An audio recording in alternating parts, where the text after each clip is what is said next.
In a tennis tournament, David has a 1/3 probability of reaching the final. Peter has a 1/4 probability of reaching the final. Their probabilities of reaching the final are independent. What is the probability that David reaches the final but Peter does not? So the key things here is that their probabilities are independent. So the so whether David wins or not, that has no effect on Peter, and whether Peter wins or not, that again has no effect on what David does. The final question is asking us the probability that David reaches the final, but Peter does not reach the final. So the probability that David reaches the final is 1/3.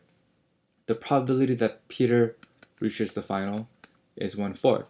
But we don't want Peter to reach the final, or at least that's what the problem is asking us to do. So if there's a total probability of 1, or it's 100% he can either win or lose, then we subtract the probability that he's going to reach the final, and that means there's a 3/4 probability that Peter does not reach the final.